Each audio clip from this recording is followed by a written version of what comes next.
जम्मू कश्मीर के पहलगांव में आतंकवादियों द्वारा किए गए आतंकी हमले में निर्दोष लोग मारे गए और इसका असर पूरे देश में महसूस किया जाने लगा है।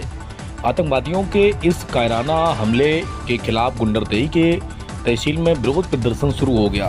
गुंडरदेही के दमदरी चौक पर समस्त हिंदू समाज एवं भाजपा के कार्यकर्ताओं ने पाकिस्तान द्वारा किए गए कायराना हमले की निंदा की और आतंकवाद का पुतला दहन किया। देखिए पूरी खबर संवाददाता अजय देशमुख जी के साथ।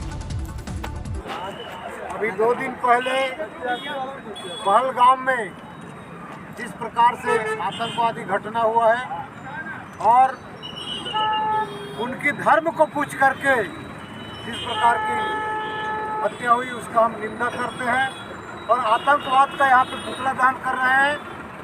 और पाकिस्तान जिस प्रकार से आतंकवादियों को पोषित कर रहा है, आने वाला समय में भारत के सब लोगों को एकजुट होकर के जो आतंकवादी हैं उनको सबक सिखाना चाहिए। ये घटना निंदनीय है और जिस प्रकार से आतंकवादियों द्वारा धर्म को पूछ कर हत्या की गई है, मैं भरोसा करता हूं कि माननीय अमित शाह जी, माननीय नरेंद्र मोदी जी के नेतृत्व में पाकिस्तान को माकूल जवाब दिया जाएगा। और इस बात की शुरुआत हो चुकी है। सिंधु जल समझौते सहित 5 प्रकार के समझौते को भारत ने निरस्त किया है और ये भारत की तरफ से बड़ा कदम है। निश्चित रूप से कह सकता हूँ कि ऐसे पाकिस्तान के गद्दारों को सबक सिखाया जाएगा। भारत के हमले में जो दिवंगत पर्यटकों को जिस प्रकार से क्रूरता से मारा गया है, इसकी हम घोर निंदा करते हैं और उनको भावभीनी श्रद्धांजलि अर्पित करते हैं और इनको कड़ी से कड़ी सजा मिलना चाहिए। हम देश के यशस्वी प्रधानमंत्री जी से निवेदन करेंगे, जिस प्रकार से बेकसूर लोगों को मारा गया है उनको कड़ी से कड़ी सजा दे और ज्यादा से ज्यादा उनके ऊपर कार्रवाई करें। हम उनको पुनः भारतीय जनता पार्टी की ओर से, नगर पंचायत की ओर से भावभीनी श्रद्धांजलि अर्पित करते हैं। कल 23 तारीख को कश्मीर में जो भारत का अंग है, भारत की आत्मा है, उस जगह पाकिस्तान के आतंकवादियों ने अटैक किया और निर्दोष लोग मारा गया। मार के इतना मतलब कपड़ा उतार के भी चेक किया गया उनको, इतना दुर्गति किया गया पाकिस्तान के द्वारा। उसको जितनी सजा दी जाए उतनी कम है और जितनी पाकिस्तान उम्मीद कर रहा उससे ज्यादा उम्मीद नरेंद्र मोदी जी सजा देंगे।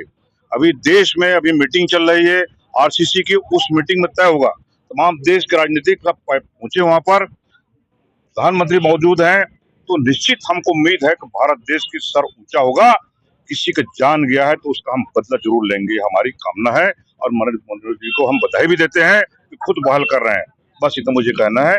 और जो हमारे बीच में नहीं है, 27 लोग मारे गए वहां पर, उनको भावभीनी श्रद्धांजलि इस गुंडरदेही विधानसभा की ओर से, मंडल की ओर से, हम जितने भी यहाँ उपस्थित है उन सब की ओर से मैं भावभीनी श्रद्धांजलि अर्पित करता हूँ। धन्यवाद। यहाँ पर हिंदुत्व के ऊपर आतंकवादी हमला हुआ, इस संबंध में क्या कहना चाहिए? इस संबंध में देखिएगा, भारत पूरा हिंदू राष्ट्र है।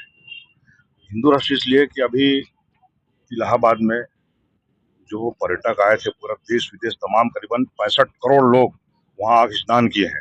तो ये हिंदुत्व की भावना है और क्या हो सकता है।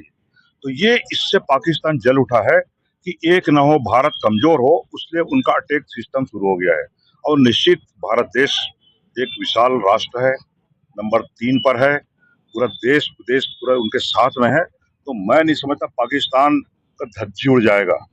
ये मान के चलिए, आने वाला समय बहुत कम दिन में कहना चाहिए फैसला हो जाएगा, ये तय है। से भारत के मुकुट माँ भारती के पहलगांव में जो नरसंहार हुआ है, नरसंहार भी ऐसा कि उसका हिंदू और मुस्लिम को जांच करके, उसको पूछ परख करके और उसके बाद उसको सटीक निशाना लगाया गया है और किसी की पत्नी, किसी की बेटी के सामने उसको गोलियों से भुना गया है।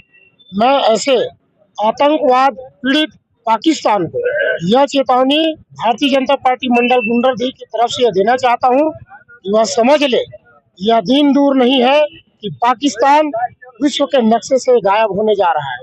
हमारे देश के यशस्वी प्रधानमंत्री आज विभिन्न विषयों पर समसामयिक घटनाओं को लेकर के विदेश मंत्री से लेकर के रक्षा मंत्री तक, गृह मंत्री तक को इसमें शामिल किया गया है, बड़े बड़े राजनयिकों को भी, और इसमें अजीत डोभाल जी भी जिस तत्परता और तन्मयता के साथ में इस जो घोर निंदनीय जो अपराध हुआ है, जिसको जानबूझ करके निस्संस हत्या की हमारे पर्यटकों का, हमारे भारत देश के निवासियों का, तो ऐसे मुस्लिम जो आक्रांताएं हैं उन सबको यह सबक है कि यह भारत देश है और उसको यह प्रधानमंत्री जी के द्वारा बहुत ही गंभीर रूप से लिया गया है और इस गंभीरता के साथ उन्होंने कहा है कि उसको गंभीर परिणाम भुगतने पड़ेंगे, सो वो तो भुगतेंगे ही।